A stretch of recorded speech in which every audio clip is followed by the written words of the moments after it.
바랍니다. KBS 교통정보센터에서 임초희였습니다.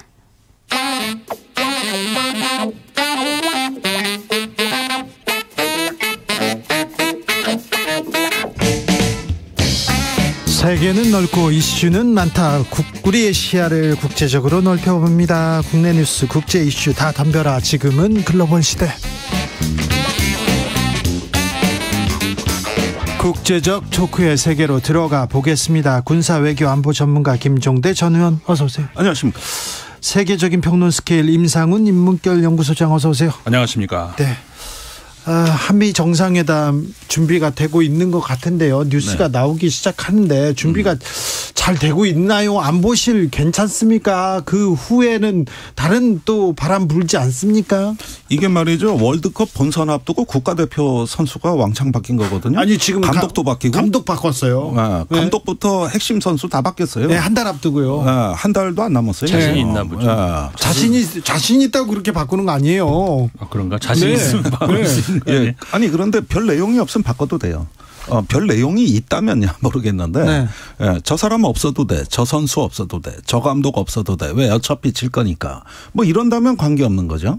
그러나 이거는 국가의 품격이 걸린 문제이기 때문에 그렇게 우스갯소리로 할 수 있는 얘기는 아닙니다. 제가 그럼요. 보기에는 이 사건의 세 가지가 아직 마무리가 안 됐습니다. 아주 핵심적인 이 황당한 사건에 있어가지고 세 가지 핵심이 뭐냐. 네. 누군가 블랙핑크 레이디 가가의 미국 공연은 분명히 추진했다. 추진했다. 네. 그것도 소속사가 그런 제안을 받았다고까지 밝히는 걸 보니까 했죠. 추진 세력이 있는데 그게 안 밝혀지고 있는 거예요. 그거 국내에서 했을 가능성 크죠. 아니 비용을 우리가 분담한다. 그렇게 되는 건 미국이 초청했던 미국 부담인데. 그렇죠. 예, 그러면 국내에서 이걸 누가 추진했으면 그 추진한 세력의 힘이 얼마나 세면 안보실장까지 날리냐 이거예요. 그럼 블랙핑크 추진했던 사람들이 블랙핑크 공연 추진한 사람들이 지금 안보실장을 날린 겁니까? 아니 그렇죠. 예, 발원지는 거기니까. 두 번째 해결이 안 된 건 뭐냐 하면은 윤석열 대통령은 공식 개통 그 안보실과 다른 라인에서 이 안보실이 미국 요청을 묵살했다 5차례 이상. 네. 이렇게 보고를 받고 이 공직 감찰이 시작된 거거든요. 네. 그 감찰 결과 3명이 날아간 겁니다. 1번이 김일범 의전비서관, 2번이 이문희 외교비서관, 3번이 김성한 안보실장. 이 문제로요? 예. 다 같은 공직감찰의 연장선에서 하나의 사건으로 날아간 거예요. 네. 그러면은 이게 그 공직감찰이란 건 공직기강 비서관으로 추정이 되고 네. 이시원 공직기강 비서관이죠. 그런데 윤 대통령이 어떻게 다른 라인이라는데 그 라인이 어딥니까? 공식 라인이 어디 아니라면? 그러니까 이 정부에 이 정보가 유통되고 이것이 소비되는 어떤 우리가 모르는 비공식 라인이 뭐냐 이거예요. 예. 안보실이 아닌 누구로부터 이게 시작된 거냐는 거예요. 제보를 받은 거니까.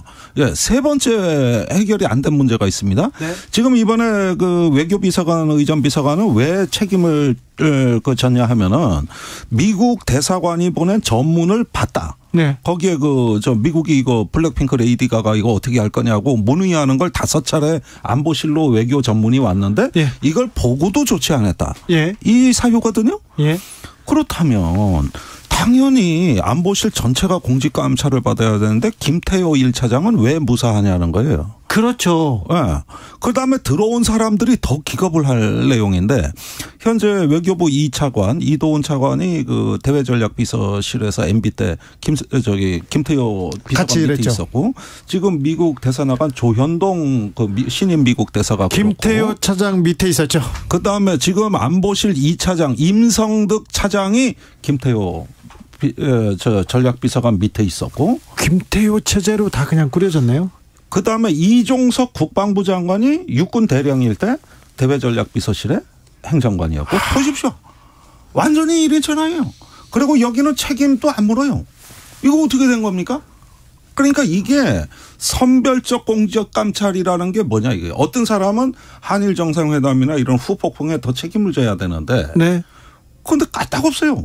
오히려 그러니까 더 강화됐네. 이런 부분들을 보면은 이 전체가 좀 이상하다는 겁니다. 이 세 가지 문제가 지금 그대로 안 풀린 상황에서 이제 한미 정상회담에 이게 어떤 영향을 줄지가 지금 우리가 눈여겨봐야 될 대목이 돼버린 거예요. 네. 그렇게 보면은 지금 이게 그 한국 경제의 근간을 뒤흔드는 공급망 재편에 관한 게 이번 한미 정상회에서 잘못 처리되면 우리도 일본 같이 됩니다. 일본도 그때 아무것도 아닌 일인 줄 알았는데 플라자 합의해놓고 잃어버린 40년 된 거예요. 지금 그때는 아무것도 아니고 이번 한미 정상에서 별거 아닌 것 같아도 역사는 지나가 보면 그때가 분기점이었다. 예. 그 순간이 분수령이었다. 이 순간이 지금 우리한테 다가오고 있습니다. 지난번에 조 바이든 대통령을 윤석열 대통령이 만났을 때 예. 웃고 그냥 뭐 사진 찍고 좋았잖아요. 나중에 보니까 반도체 관련해서 수많은 일들이 벌어지고 있었던 거예요. 그러니까 이 이야기는 이 한미 정상회담에 이런 문제를 앞두고 있다면은 문책을 하고 싶어도 문책할 수가 없는 겁니다. 한미 정상회담 끝나고 해도 되는 거예요. 그러면 이 황당한 일들과 우리가 모르는 거대한 중력장이 느껴지나 볼 수 없는 존재. 블랙핑크 공연을 추진한 세력. 이런 어떤 블랙홀 같은 존재가 있고 대통령이 뜻밖의 라인에서 정보보고를 받고 이런 전체가 구성해내는 앞으로 정상 외교의 가장 결정적 순간들. 여기서 우리는 무엇을 앞으로 목격하게 될 것인가. 네. 이 점을 묻고 싶은 겁니다. 대비를 잘 하고 있는지 정상회담 잘 국가를 위해서 국익을 위해서 국민을 위해서 좀 준비도 잘하고 잘해 주셔야 되는데 가서 국익을 위해서 큰 소리도 치고 내가 많이 줬으니까 이건 내놔라 이런 얘기도 하고 그리고 남북의 평화를 위해서는 긴장 고조를 위해서 긴장 고조에 더 나서지 마라 이런 얘기도 좀 해 주셨으면 하는데 네, 좀 잘해 주시길 좀. 외교 무대라는 데가 과거에 이제 그런 얘기도 있었잖아요. 그 외교 그 자리는 그러니까 다른 나라와 이렇게 부딪히는 자리는 군인 아니면 외교관이다.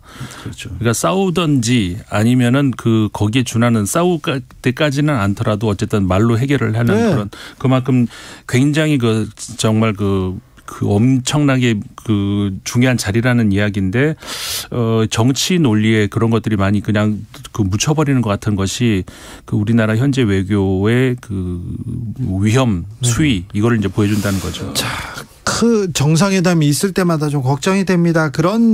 그렇게 생각하는 국민이 많다는 것도 좀 유념하셔야 됩니다. 반대만 하고 발목 잡기만 한다 이런 얘기하지 마시고요. 정상회담 그리고 순방 이후에 이렇게 논란이 되거나 이렇게 부정적인 기사가 많이 나왔던 적도 없었다. 이 얘기도 한번 더 정상회담 전에 벌써 청구서부터 날라오고 있어요. 자, 전직 대통령 중 최초로 미국에서 트럼프 전 대통령 기소됐습니다. 트럼프 전 대통령은 전례 없는 엄청난 선거 개입이다 이렇게 얘기하고 있는데 또 지금 기소를 또 정치적으로 잘 이용해서 지지층을 결집하고도 있어요. 네, 프랑스, 미국, 일본, 소위 우리가 이제 강대국이고 민주주의 선진국이다 이렇게 하는 나라들이잖아요. 근데 이런 나라들이 지금 예외 없이 민주주의 대위기라고 얘기할 수 있는 그런 상황으로 가고 있습니다. 일본은 민주주의 선진국은 아닌 것 같고요. 아니, 네, 그런데 프랑스와 그러니까 다른 선진국은 맞습니다. 미국 같은 경우도 이제 마찬가지예요. 네. 일본을 보면 비슷한 것인데 뭐냐면은 제도적 의미에서 그러니까 법치적 의미, 법치 민주주의다. 그러니까 제도는 갖춰져 있다. 예. 그런 의미에서는 민주주의라고 할 수 있는 거죠. 미국 같은 경우도 마찬가지 있는데 지금 그러니까 대화는 완전히 단절돼 버렸고요. 그 다음에 모든 법은 정권을 보호하는 데 활용이 되고 있고 네. 소위 우리가 법 기술자들이라 이렇게 얘기를 하는데 그렇죠.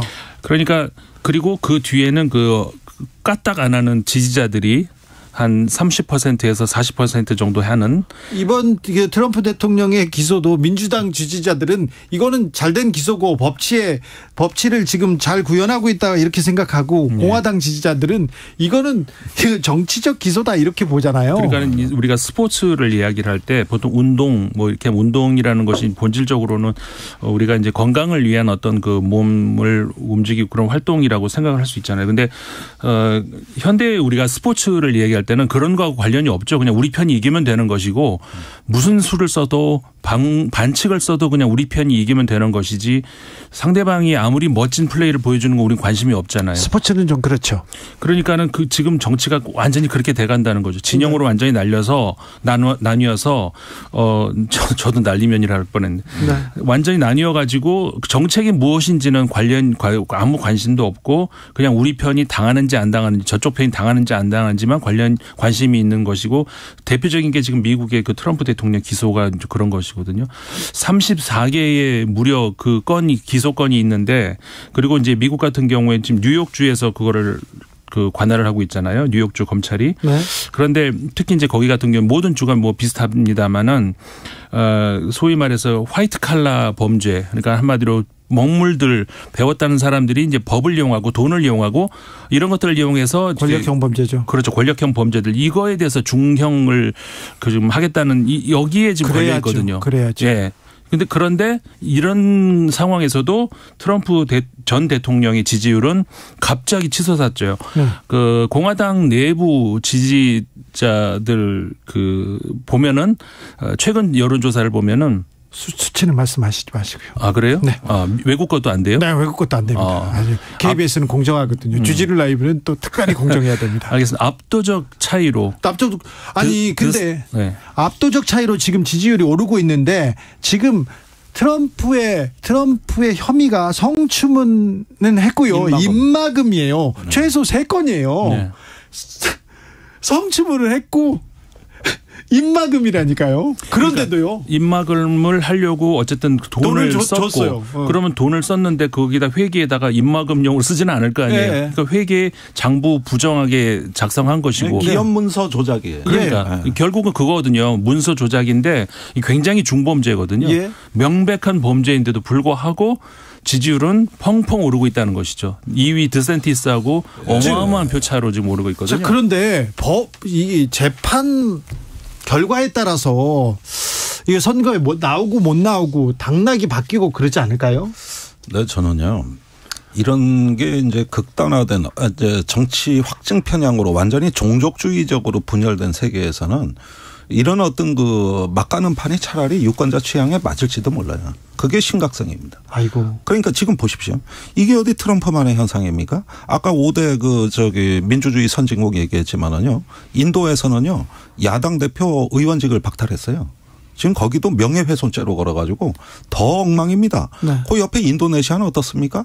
자유주의 세력하고 이슬람 세력이 이제는 끝장을 보자고 싸워요. 이스라엘 어떻습니까? 지금 사법제도가 다 무너질 판이에요. 네.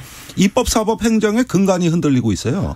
이게 미국하고 협력적인 나라들이에요. 자, 5대 국가뿐만 아니에요. 우린 다릅니까? 우리도. 그러니까 이런 상황을 보면은 이제 정치라는 게 이 민주주의적인 공화제도의 어떤 제도가 갈등을 우리가 완화하고 문제를 절충하고 해결해 주는 기제로 알았는데 이제는 그 제도가 작동하지 않아요. 네. 작동하지 않으면서 만인 대 만인의 투쟁. 그러면서 이 정글을 오가고 있습니다, 지금. 네. 이게 다 선진국하고 그 동맹국에서 벌어지는 일들이란 말이에요. 네. 그러면 이건 트럼프 현상이기도 합니다만 트럼프 같은 포퓰리스트들은 어떤 식으로든 민주주의의 어떤 규제하에 있어야 된다는 걸 저는 그 생각은 합니다만 건건은 그렇지만 합쳐서 보니까 이건 뭐야 이게 전체적으로 작동하지 않는 정치 민주주의가 무너지는 소리 이런 게 들리는 게 이게 안타까운 거예요 지금. 법기술자 얘기를 소장님께서 얘기했는데 법치가 권력을 옹호하는데 쓰입니다. 그러니까 소위 우리가 이제 법치주의하고 민주주의를 두 개를 이렇게 나눠가지고 이렇게 상호 견제 보완 관계로 얘기를 하는데 보통의 경우는 그러니까 보완 관계가 되면은 법치 민주주의가 되는 것이죠. 그러니까는 일정한 규율이 있고 그 규율 하에서 국민의 민의를 최대한 많이 반영을 수렴을 해야 되는 것이 이제 민주주의인데 그러니까 둘 다 중요하죠. 그러니까 법치가 무너지면은 당연히 혼란이 오는 것이고 그런데 법치만 남고 그 국민의 민의 수렴하는 그 장치가 무너지면 이거는 권위주의로 가는 건데 건데 네. 지금 제가 아까 말씀드렸던 그 소위 우리가 민주주의 국가라고 하는 제도적 의미에서 민주주의 국가들이 바로 제가 말씀드린 두 가지 중에 후자로 그러니까는 완전히 권위주의 체제로 가고 있다는 것. 그러니까 지금 전부 아까 제가 말씀드렸던 그 나열했던 그 나라들이 똑같이 가고 있거든요. 네. 프랑스도 그래요. 지금 네. 똑같이 미국이 대표적으로 그런 것이고 그게 이제 우리가 이제 민주주의가 이제 역사도 많이 됐고 작동이 제대로 잘하고 있다라고 생각할 수 있지만 최근 21세기 들어서 우리는 가까이 있으니까 보이지 않죠. 마치 그 더운 물에 달궈지는 개구리들 같아요. 서서히 달궈지니까 우리가 모르고 느끼는데 이게 전체적으로 좀 거시적으로 역사적으로 이렇게 보면은 분명히 지금 민주주의가 잘못 가고 있다는 거 이거는 모두가 우리가 인식을 해야 됩니다. 민주주의의 위기입니다. 이 위기에 대한 그 깊은 고민과 토론이 필요합니다. 우리나라도 절실합니다. 정승태님 그러니까 압도적인 차이가 얼만데요 얘기하는데 저희가 그 얘기를 해가지고 또 그 개요 얘기해야 됩니다.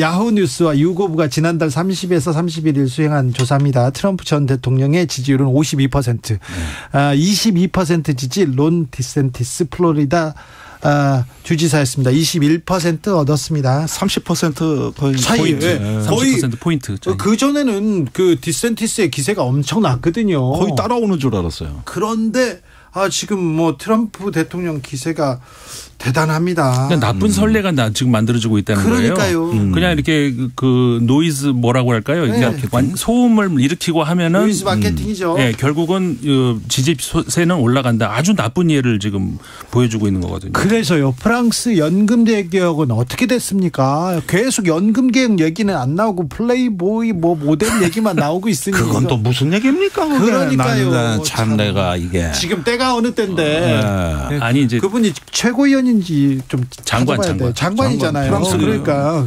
장관인데 아니 그러니까 이게 때를 지금 잘못한 건데 그 장관은 나름대로 뭐 이유는 있어요. 페미니스트고 그리고 이제 그분이 계속해서 주장하는 것이 네.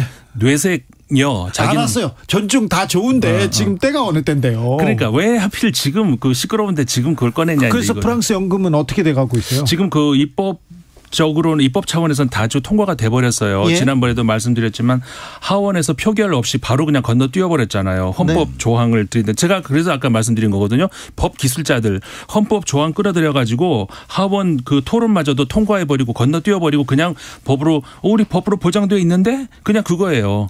그렇게 하면서 그냥 통과가 돼버렸어요. 이제 남은 거 하나는 14일 날 한국의 그 헌법재판소에 해당하는 헌법위원회에서 이것의 위헌 여부, 그 다음에 지금 야당에서는 이건 도저히 안 된다. 국민투표를. 왜냐하면 지금 국민 절대 다수가 반대를 하고 있거든요. 그렇기 때문에 이거는 국민한테 물어보고 가야 된다라고 하는 국민투표를 주장을 했는데 여기에 대해서 이제 헌법위원회가 과연 그게 가능한지 거기에 대한 판단. 이게 두 가지의 헌법위원회 판단이 14일 날 남아 있거든요. 그게 이제 마지막 단계라고 할 수가 있는 것이고, 근데 최근에 그러니까 불어로 CGT라고 하는 그 규모로 보면 두 번째로 큰 그 노조. 약간 진보 성향입니다. 가장 큰 노조가 이제 중도 성향이고 여기서는 최근에 사무총장까지 바꿨어요. 그러니까 완전히 그 대정부 투쟁을 하겠다는 거거든요.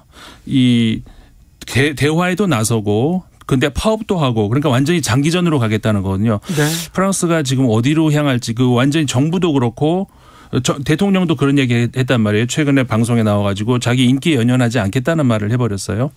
그러니까 대통령도 그렇고 이 노조 야당도 그렇고 국민들도 그렇고 퇴로를 완전히 차단해버렸어요.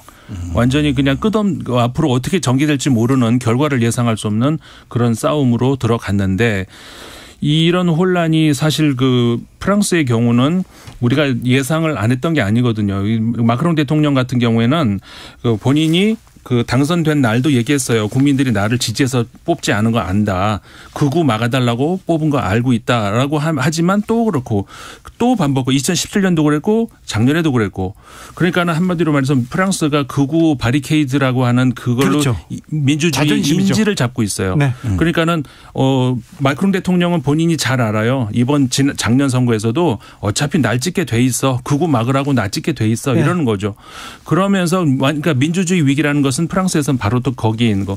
그러니까는 소위 말해서 거기는 극우를 막아달라. 어디는 그러니까 공산당을 막아달라. 어디는 뭘 막아달라. 이걸로 해가지고 그냥 마케팅을 하는 예, 그냥 그걸로 그냥 나머지는 다 그냥 백지수표를 얻은 듯이 그렇게 이게 바로 지금 권위주의로 가고 있는 대표적인 또 하나의 예가 이제 프랑스라는 그런 예가 되는 것이죠. 그러니까 극우를 막기 위해서 비슷해져가는 이런 어떤 거 참 비극적인 결과인데 언제 한번 왜 현대 민주주의는 무너지는가? 네. 21세기형 어떤 새로운 정치 이념은 뭔가 이제는 이 논의가 시작돼야 될 것 같아요. 그렇습니다. 이 민주주의가 과거의 민주주의에 우리가 안주했는데 네. 지금 위기가 닥친 거예요. 모델을 수정을 하고 고쳐야 될 시기가 서서히 온 것 같아요. 지금 고민해야 할 때인 것 같습니다. 김종대, 임상훈 두 분 감사합니다. 고맙습니다. 주진우 라이브 여기서